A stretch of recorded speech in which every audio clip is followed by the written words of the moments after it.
할렐루야. 추운 겨울이 지나고 이제 봄들이 되고 날씨가 좋은 그런 시절이 되면 여기 있는 사람들이 가라지 세일이라고 하는 것을 많이 합니다.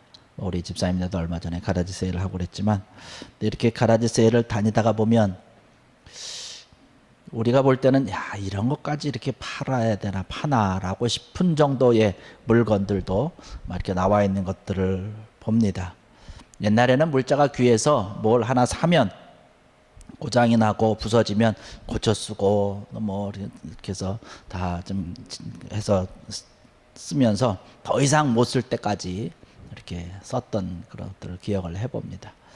근데 이제 제가 한국에 있을 동안에도 보면 사람들이 사실 물건이 좀 멀쩡한데도 그냥 뭐 좀 디자인이 마음에 안 들고 뭐 좀 그렇다고 그래서 유행이 좀 지났다고 그래서 다 버리고 또 새로운 거를 이렇게 사는 그런 것들을 이렇게 종종 보게 됩니다. 물건이라든가 이런 것들은 우리가 버리고 또 새 것을 사고 뭐 배치를 다시 하고 뭐 이렇게 하면서 새로운 그런 환경으로 꾸밀 수 있는 거죠. 그런데 내 자신에 대해서 내 성격이라든가 이러한 것들은 사실 바꾸기가 쉽지 않다는 것입니다. 많은 사람들이 새로운 곳을 원하고 또 좋은 것, 또 이게 좋다 그러면 뭐 그것들 구입해서 사용하기도 하고 뭐 이렇게 하긴 하는데, 내 자신에 대해서는 좀 더 새로워지는 것을 두려워하는 그런 사람들도 많이 있는 것을 볼 수가 있습니다. 그래서 우리가 살다 보면 여러 가지 일들로 인해서 문제를 많이 겪습니다. 특별히 사람과의 관계 가운데서 우리가 알게 모르게 여러 상처도 받고 때로는 스트레스도 받고 여러 가지 일들이 있는데, 그럴 때 우리가 흔히 대부분의 사람들이 뭐 어떻게 생각을 하냐면 나에게 문제가 있는 것이 아니라 다른 사람에게 문제가 있다라고 얘기를 합니다. 그래서 뭐 뉴스에 종종 나오는 것을 바라보면 뭐 청소년들이 이렇게 뭐 문제를 일으켜서 좀 구설수에 오르는 그런 청소년들을 바라보면 그 부모님들이 그렇게 하죠. 아, 우리 애는 착한데 친구를 잘못 만나가지고 나쁜 친구를 만나가지고 뭐 그랬다라고 이제 이렇게 얘기를 하는 것을 볼 수가 있습니다. 그러나 사실은 내 자신을 먼저 돌아봐야 되는 것이죠. 내 자녀를 먼저 돌아봐야 되는 것이죠. 유명한 그 소설가 톨스토이가 그런 얘기를 했습니다. 모든 사람들은 인간이 변화되어야 한다는 것을 생각하고 있으나 자기 자신이 변화되어야 한다는 것은 생각하지 않는다라고 얘기를 하고 있습니다. 다른 사람들을 바라보면서는 다른 사람들이 변화되기를 원합니다. 바뀌어지기를 원하고 있지만 정작 나 자신에 대해서는 나는 뭐 지금 잘하고 있으니까 나는 변하지 않아도 된다라고 이렇게 생각을 하고 있다라고 하는 것이죠. 나 자신을 먼저 사실은 변화시켜야 세상도 바뀌게 되는 것이고 다른 사람도 바뀌게 되는 것이고 우리 이웃이 바뀌어지는 것이죠. 근데 어떻게 보면 사실 다른 사람을 바꾸는 것보다는 내 자신이 바뀌어지는 것이 훨씬 더 쉽습니다. 다른 사람들을 바꾼다는 것은 참 쉽지 않은 것이에요. 왜냐하면 그 사람의 생각이 있기 때문에 삶의 모습이 있고 그 사람이 가지고 있는 어떤 뭐 추구하는 어떤 그런 그 마음들이 있고 또 개인마다 가지고 있는 그런 기질들이 다 다르기 때문에 뭐 다른 사람을 내가 바꾼다라고 하는 것은 뭐 절단코 쉽지 않은 것이지요. 오늘 이 사도 바울이 우리에게 주신 이 골로새서를 보면서 우리 자신이 바뀌어지고 변화되어야 되는데 어떻게 변화되어야 될까라고 하는 것을 가지고 오늘 한번 말씀을 좀 함께 나눠보고자 하는 것입니다. 사도 바울은 성경 말씀을 우리에게 주시면서 또 우리 사람들을 비유로 얘기하면서 나무에다가 많은 비유를 했습니다. 나무에다 비유를 하고 뭐 이러면서 자꾸 변화되고 좀 더 자라고 성숙해야 꽃도 풍성해지고 열매도 풍성해진다라고 하는 그러한 이야기를 하면서 그러한 풍성한 열매가 맺히는 그런 삶을 또 믿음의 길을 걸어가야 된다라고 얘기를 한 것을 볼 수가 있습니다.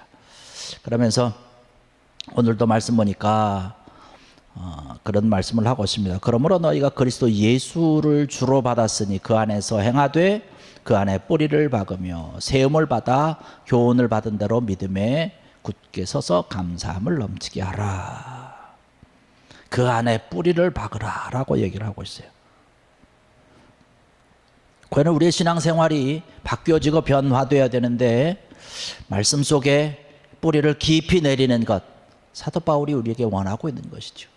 그러면 우리가 말씀 속에 뿌리를 깊이 내리는 신앙생활이라고 하는 것이 과연 어떠한 것일까라고 하는 것을 한번 생각을 좀 해보고자 합니다. 첫 번째로 우리가 생각을 해볼 수 있는 것은 하나님만을 철저하게 신뢰하고 하나님만을 의지하면서 살아가는 그런 삶을 살아가야 된다라고 하는 것이죠. 사도 바울이 우리에게 늘 성경 여러 군데를 통해서 우리에게 이야기해 주는 거죠. 하나님께 뿌리를 견고히 내리면 신앙도 견고한 사람이 된다는 것입니다. 그런데 이러한 뿌리가 견고하지 않으면 어려움이 있고 힘든 일이 있으면 하나님을 찾는 것이 아니라 그 모든 것들을 해결하기 위해서 자신의 지혜라든가 아니면 다른 사람들을 찾아가서 그 문제를 해결하려고 한다라고 하는 사실입니다. 40일 동안 금식한 후에 하나님의 일을 시작을 하면서 처음 맡아들였던 것이 예수님께서 바로 마귀의 유혹을 받은 것을 볼 수 있죠. 그 유혹 가운데, 시험 가운데 뭐가 있냐면 돌로 떡을 만들라는 그런 유혹을 했습니다. 떡이라고 하는 것은 어떤 곡식을 가지고 만들어야 되는 것 아닙니까? 근데 마귀는 뭐라고 얘기를 하면 돌로 떡을 만들라고 얘기를 하고 있는 것이에요. 그 과정이라고 하는 것을 뭐 여러 가지 그 말씀을 통해서 해석을 할 수 있겠지만 저는 이렇게 생각을 해봅니다. 과정이라고 하는 것을 무시하고 결과만 나오면 된다는 거예요. 떡만 나오면 된다는 것이죠. 하나님의 방법이 있고 하나님께서 원하시는 그런 법칙이 있는데 그런 수단과 방법을 가리지 아니하고 목적만을 도출해내면 된다는 것이에요. 떡만 만들면 된다라고 하는 것이에요.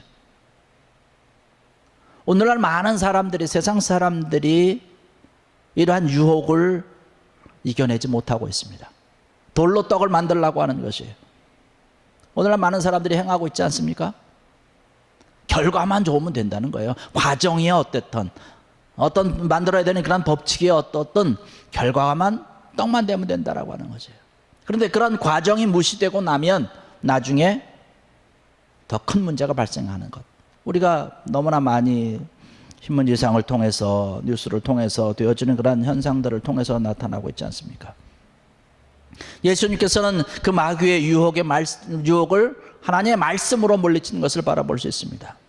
오직 하나님의 원리만이, 하나님께서 원하시는 그런 질서의 원리만을 따라서 살기로 선택하신 그런 것이죠. 많은 사람들이 부귀를 주겠다라고, 마귀가 속삭이는 것, 영화를 주겠다라고 속삭이는 것, 잠시 있다가 없어질 그러한 것들을 내가 주겠다라고 악한 영들의 세력들이 우리를 계속 유혹하고 우리를 미혹합니다. 이러한 것 바라보고 덥석 우리가 그것을 문다면 그것은 잠시 동안은 그런 영화를 누릴 수 있겠죠. 부귀는 누릴 수 있겠죠. 그러나 이것은 정말로 잠시 동안이라고 하는 것이에요. 잠시 동안 있는 쾌락이라고 하는 것이죠. 그러나 그 후에는 더 큰 후회가 있는 것이고 더 큰 그런 고통이 있는 것이죠. 말씀 가운데 든든히 서 있어야 그러한 유혹이 오고 그러한 미혹이 오고 나를 흔들 만한 어떤 그러한 큰 일들이 내게 있어도 오직 하나님만, 주님만 의지하고 주님만 신뢰하면서 나갈 수 있다라고 하는 것이죠. 성경에 나와 있는 그런 모든 믿음의 기라성과 같은 그런 우리 믿음의 선진들을 바라보면 그들에게 여러 가지 어려운 일들이 많이 있었지만 오직 하나님만을 의지하고 하나님께 뿌리를 깊이 내린 사람이었다라고 하는 사실을 기억하는 여러분들 되시길 바랍니다.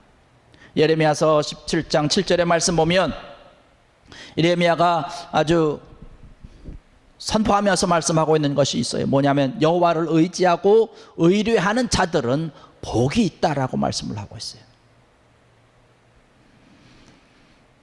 예레미야는 여러 가지로 어려운 일을 많이 당했던 그런 선지자 가운데 하나입니다.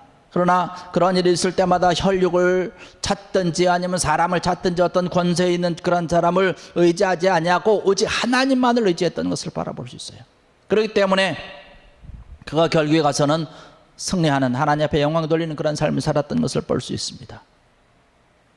야곱의 아들 요셉, 그의 생애를 우리가 너무나 잘 알고 있지 않습니까? 하나님만을 의지하며 살면서 그의 삶이 성공적인 그런 삶을 살았는 것을 볼 수 있습니다. 우리가 잘 아는 다니엘도 하나님만을 의지해서 사자굴 속에서 죽을 수밖에 없는 그런 자리에서 건진을 받았으며, 이들이 하나님의 영광을 모든 사람들에게 온 천하에 정말 높이 올릴 수 있는 그런 귀한 믿음의 사람들이었다라고 하는 사실이죠. 어렵고 심히 그저 어려운 그런 나에게 힘이 없어서 내가 어려움과 고통 가운데 있을 때에 사람을 의지하고 뭐 권세 잡은 자들을 의지하는 것이 아니라 하나님만을 의지하고 나갈 때에 어렵고 힘든 그런 길 가운데서도 오히려 그의 모든 삶 가운데 놀라운 하나님의 축복과 인도하심이 있었고 하나님의 영광을 드러냈던 것을 바라볼 수 있습니다. 사람이라고 하는 것은 늘 말씀을 드리는 것이지만 의지해야 될 대상이 아니라 우리가 사랑해야 될 대상이라고 하는 것이죠. 그 사람을 사랑하고 사람의 영혼을 사랑해서 그들 또한 사람을 의지할 것이 아니라 하나님을 의지할 수 있도록 우리가 그들을 인도해야 될 책임이 우리에게 있는 것이죠. 우리가 살아가면서 이 세상에서 누리게 되는 복이라든가 형통이라든가 축복이라든가 이러한 모든 근거는 어디에서 나오느냐? 근원이 어디 있느냐? 하나님께로부터 나오는 것 아니겠습니까?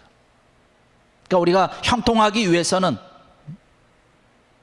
우리가 복된 그런 삶을 살기 위해서는 하나님께 우리가 더욱더 달려가야 된다라고 하는 것이죠. 하나님을 의지하고 하나님을 신뢰하고 하나님 앞에 모든 것을 찾아가는 것이죠. 우리가 늘 찬양하는 것 아니겠습니까? 하나님께서 우리가 약할 때 강함이 되시고 우리가 가난할 때 부요함을 주신다라고 우리가 늘 찬양하고 있듯이, 우리의 생명의 근원이 되시고 복의 근원이 되시는 여호와 하나님 앞에, 또 우리에게 주신 그런 말씀 앞에 뿌리를 깊이 내려서 정말 풍성한 열매를 우리가 맺어야 될 줄로 믿습니다. 귀한 우리의 믿음의 걸음걸음들이 이러한 하나님 앞에, 말씀 앞에 깊이 뿌리를 내릴 때에 우리가 풍성한 열매를 맺을 수 있다고 하는 것이죠. 그 다음에 우리가 말씀 속에 뿌리를 내린다라고 하는 것은 뭐냐면 우리의 겉모습보다 속 사람이 멋진 사람이 되어야 된다라고 하는 말씀입니다. 겉모습을 뭐 화려하게 꾸미는 것은 잠깐이면 돼요. 짧은 시간에도 얼마든지 가능합니다. 뭐 화장을 이쁘게 하고 새 옷을 입고 뭐 좀 드라이도 좀 하고 뭐 이렇게 잘 꾸미면 금방 아름답게 보일 수 있어요. 그러나 속 사람을 변화시킨다라고 하는 것은 금방 되는 것이 아니지 않습니까? 순식간에 이루어질 것이 아니라고 하는 것이에요. 우리가 화초를 씨를 가지고 땅에 뿌리면 금방 나는 것이 아닌 것처럼 좀 시간이 지나고 잘 가꿀 때에 예쁜 꽃들이 피어나서 정원을 아름답게 꾸미는 그러한 것이죠. 마찬가지로 우리의 속사람도 우리가 끊임없이 잘 관리하고 잘 가꿔야 된다라고 하는 것이에요. 무슨 일을 하다 우리가 칼에 손을 비었으면 뭐 약을 바르고 뭐 밴드지를 붙이면 됩니다. 또 우리 몸 안에 병이 생기면 치료하면, 좀 더 오랜 시간 치료하면 뭐 이렇게 치료하면 금방 우리가 회복될 수 있습니다. 그러나 더 중요한 것은 뭐냐면 우리의 영혼이 병이 들면 우리의 뿌리가 병이 든 것과 마찬가지라고 하는 사실이죠. 뿌리에 병이 생기면 당장은 눈에 띄지 않습니다. 그러나 시간이 지날수록 서서히 잎이 마르고 가지가 죽게 되고 결국은 그 나무가 죽게 되는 것처럼 우리의 영혼에 질병이 생기면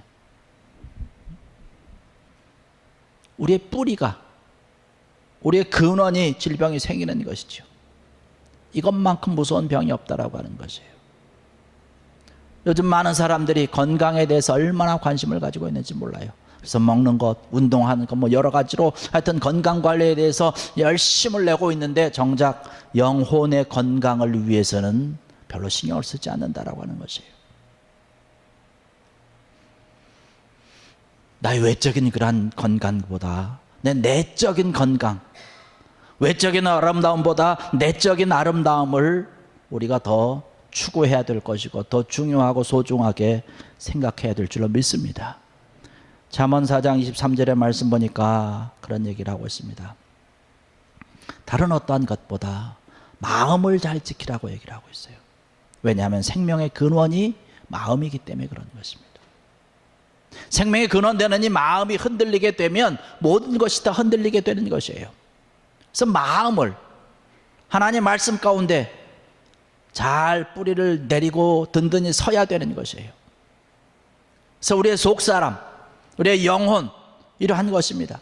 하나님께서 나와 함께 한다라고 하는 귀한 믿음의 마음을 가지고 있으면 우리의 모든 삶과 생활 가운데 때로는 어려움이 있고 힘든 일이 있어도 이것을 능히 이겨낼 수 있고 흔들리지 아니하고 든든함 가운데 하나님을 온전히 의지하며 나갈 수가 있습니다. 그렇게 될 때에 우리가 올바른 가치관을 가지고 올바른 믿음을 가지고 지혜를 가지고 하나님 앞에 영광 드리는 그러한 삶을 우리가 한 걸음 한 걸음 옮길 수가 있는 것이죠. 빌립보서 2장 5절의 말씀 보면 그렇게 말씀합니다. 너희 안에 이 마음을 품으라 곧 그리스도 예수의 마음이니 라고 말씀을 하고 있어요. 오늘의 일에 참석하신 사랑하는 성도 여러분들, 여러분의 마음을 예수님의 마음으로 가득 품는 귀한 여러분 되기를 주의 이름으로 한절에 축원합니다. 그래서 하나님께서 주님께서 원하시는 그런 풍성한 열매를 우리가 아름답게 맺어야 되는 것이죠. 우리가 하나님 말씀 안에 뿌리를 깊이 내려야 되는 것이에요. 아주 깊이 내려야 됩니다. 하나님 말씀으로 내 마음을 채우는 것이에요. 시냇가에 심겨진 나무는 아주 수분을 잘 공급받는 것이죠. 그래서 그 나무가 든든하게 잘 물어물어 자랄 수 있는데 그 수분이 뭐냐? 우리 믿는 사람들에게는 하나님의 말씀이라고 하는 것이에요. 하나님 말씀이 내 옆에 있어서 언제든지 공급받을 수 있는 그런 모습이 되어야 된다라고 하는 것이죠. 시편 1편에 있는 것처럼 말씀을 묵상하는 그 사람, 바로 시냇가에 심기운 나무 같아가지고 철을 따라서 열매를 맺고 잎사귀가 마르지 아니하고 모든 일들이 다 형통한다라고 말씀을 하고 있습니다. 하나님의 말씀 가운데 바로 서 있는 것이죠. 말씀의 뿌리를 내린다라고 하는 것은 말씀을 묵상한다라고 하는 것이에요. 말씀을 많이 읽는 것입니다. 많이 듣는 것입니다. 많이 보는 것입니다. 많이 묵상하는 것이죠. 이 말씀을 듣고 말씀을 받고 말씀을 묵상하고 그 말씀이 내 것이 되어서 내 삶 속에 생활 속에 그것이 하나씩 하나씩 실천하게 될 때에 내가 변화된다라고 하는 것이죠. 여러분, 세상이라고 하는 것은 변하지 않습니다. 예나 지금이나 똑같습니다. 세상을 탓할 마음을 갖는 것이 아니라 세상을 바꿀 수 있는, 바꾸어서 바라볼 수 있는 내 눈이 되도록 내 눈을 바꾸면 되는 거예요. 내 마음을 하나님의 말씀으로 바꾸면 되는 것이. 내 하나님의 말씀으로 내 눈이 바뀌어지고 내 마음이 바뀌면 세상이 바뀌어 보이는 것이거든요. 그렇게 달려나가는 것입니다. 그러면 어떤 일을 바라봐도 믿음의 눈으로 바라볼 수 있고 믿음의 마음으로 그러한 여러 가지 것들을 해석하고 하나님의 안목으로 하나님의 눈길로 바라볼 수 있는 것입니다. 로마서 8장 28절의 말씀 보니까 하나님을 사랑하는 자 모든 것이 합력하여 선을 이룬다라고 말씀을 하고 있습니다. 모든 것들이 합력해서 선을 이룬다는 거예요. 지난 금요일에 살펴봤던 것처럼 안 좋은 일도 슬픈 일도 모든 귀찮은 일들도 우리를 힘들게 하는 일들도 또 좋은 일들도 모든 것들이 합력해서 결국에 가서는 하나님의 선을 이루는, 하나님의 뜻을 따르고 주님을 닮아갈 수 있는 그러한 귀한 것들로 바뀌어진다라고 하는 것이죠. 여러분, 이 말씀을 믿으시기 바랍니다. 그래서 이 말씀대로 우리가 주님 안에 믿음의 뿌리를 깊이 내리는 것이에요. 뿌리가 깊으면 무럭무럭 잘 자랄 수 있는 것이에요. 그런 중국 저 동부에서 자라는 모소라고 하는 대나무가 있다라고 합니다. 근데 이 대나무는 이상하게도 씨를 뿌리고 나면 땅 위에서 이제 싹이 납니다. 그 대나무 순이 올라오는데 한 3cm 정도 땅에서 이렇게 솟아오른다고 그래요. 그리고 나서는 더 이상 자라나지 않는다는 거예요. 성장이 멈춘 것처럼 보인다는 거예요. 그런데 위로는 자라지 않지만 이게 아래로 뿌리가 먼저 자라는데 사방 수십 미터, 길게는 수백 미터까지 뿌리가 쫙 내려간다는 거예요. 거기에 있는 농부들은 그 사실을 잘 알기 때문에 그 순이 뭐 어떤 건 3cm, 어떤 건 2cm, 어떤 건 보이지도 않지만 열심히 가꾼다는 거예요. 다른 사람들은 그것을 바라보면서 참 이상한 사람이라고 손가락질을 하고 좀 미친 사람들이라고 얘기를 한다는 것입니다. 그런데 그런 시간들이 한 5년쯤도 지나고 나면 어느 날 이 대나무가 자라기 시작하는데, 일단 자라기 시작하면 그 뿌리에서부터 보내주는 그런 거대한 영양분 때문에 하루에 30cm 이상씩 자란답니다. 그러니까 쑥쑥 자라는 것이죠. 그래서 6주 만에 15m까지 자란다는 거예요. 그래서 그 순식간에 그 일대가 완전히 대나무 숲으로 장관을 이룬다라고 얘기를 하더라고요. 5년 동안 멋있는 대나무로 키우고 자라기 위해서 뿌리를 든든히 하는 것이에요. 좋은 그런 영양분을 공급하기 위해서 준비하고 자신을 잘 가꾸고 때가 되면 쭉 자라게 만드는 것이죠. 이 대나무 모서가 뿌리를 깊이 내렸다가 순식간에 큰 나무가 되는 것처럼 여러분 마음속에, 여러분 영혼 속에 하나님의 말씀으로 가득 채우시고 그 말씀에서 우리에게 주는 그런 영양분을 충분히 공급받아서 여러분 무럭무럭 잘 자라시고 정말로 든든한 자들이 되어서 하나님께서 원하시는 그런 풍성한 열매를 맺어서 하나님 앞에 영광을 돌리는 귀하고 놀라운 여러분들 되시기를 주의 이름으로 간절히 축원합니다. 기도하시겠습니다.